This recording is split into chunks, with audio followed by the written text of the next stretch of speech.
महाभारत को लोग इतिहास बोलते हैं। 18 दिनों में 40 लाख लोग मरे। इतना बड़ा वॉर हो गया, फिर भी कुरुक्षेत्र में एक भी तलवार, तीर या ह्यूमन बोन का कोई भी मास ग्रेव आज तक क्यों नहीं मिला? ब्रह्मास्त्र न्यूक्लियर बॉम्ब था, तो रेडिएशन अब तक क्यों नहीं डिटेक्ट हुआ वहां की सॉइल में? नासा ने इतने सारे सैटेलाइट्स भेज दिए, कोई तो हॉटस्पॉट मिलता। अश्वत्थामा ने ब्रह्मास्त्र चलाया, फिर उसका फॉलआउट कहां गया? सिर्फ एपिक कहानी है ये दो।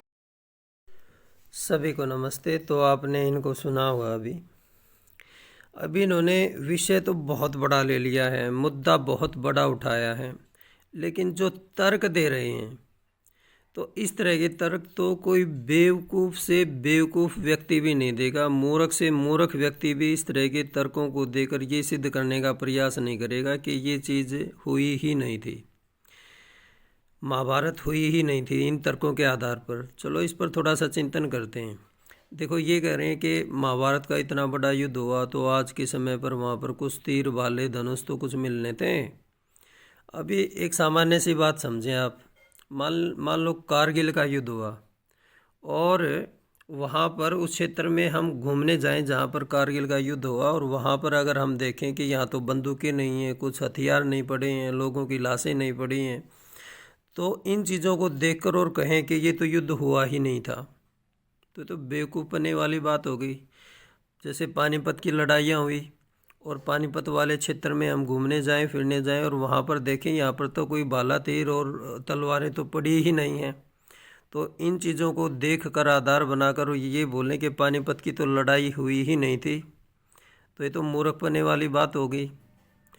और ये आगे कह रहे हैं कि भी वहाँ पर थोड़ा सा और ले लो, जैसे मान लो फर्स्ट वर्ल्ड वॉर की भी बात करें जो यूरोप की धरती पर लड़ा गया, और वहाँ यूरोप की धरती पर जब घूमने जाएं और देखें कि वहाँ पर बंदूकें नहीं पड़ी हैं और इस तरह के हथियार नहीं पड़े हैं, स्टैंड गन नहीं पड़ी हैं, और इन चीज़ों को देखकर हम कहें कि नहीं, ये वर्ल्ड वॉर तो एक कहानी है, ऐसा कुछ हुआ ही नहीं था, क्योंकि वहाँ पर हथियार तो मिले नहीं, लोगों की लाशें नहीं मिली। तो इस तरह की चीज़ें एक बेवकूफ़ व्यक्ति ही इस तरह के तर्कों को दे सकता है।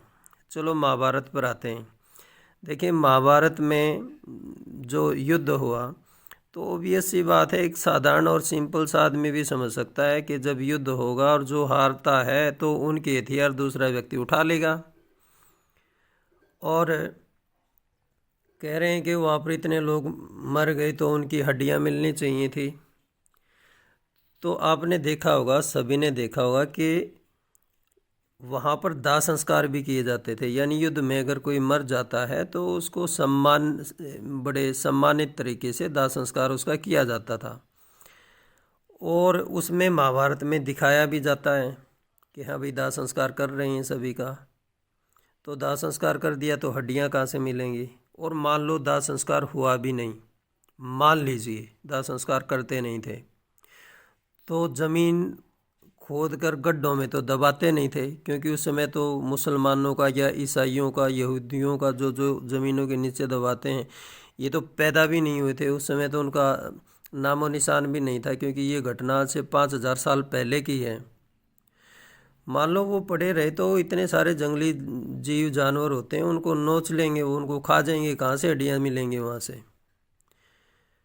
और फिर वो कह रहे हैं ब्रह्मास्त्र, इनके अकॉर्डिंग वो एक न्यूक्लियर बम था।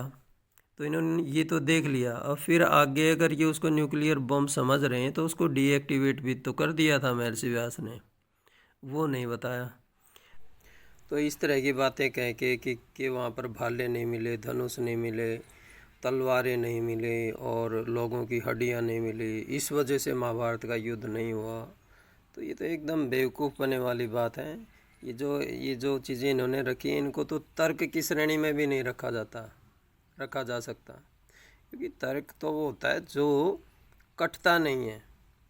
तो एक सामान्य सा व्यक्ति इनसे बात करके इनको उलझा सकता है कि तू बोल क्या रहा है। और आश्चर्य की बात ये है कि बेवकूफ़ दुनिया में बेवकूफ़ों की भी कमी नहीं है। जब इस वीडियो पर मैंने देखा, इतने सारे कमेंट आए हुए हैं, लाइक आए हुए हैं कि हाँ आप बिल्कुल सही कह रहे हैं, ग्रेट, आपने तो कमाल कर दिया। तो भी क्या कमाल कर दिया इसने, बेवकूफ़पने और मूर्खपने वाली बात कह रहा है ये, तुरंत कटने वाली बात कह रहे हैं। इन चीज़ों से सिद्ध ही नहीं हो रहा है कि महाभारत हुई नहीं थी। तो सभी को नमस्ते। आप इस तरह की कुछ सुने तो अपना स्वयं का चिंतन करें, तब उस चीज़ को मान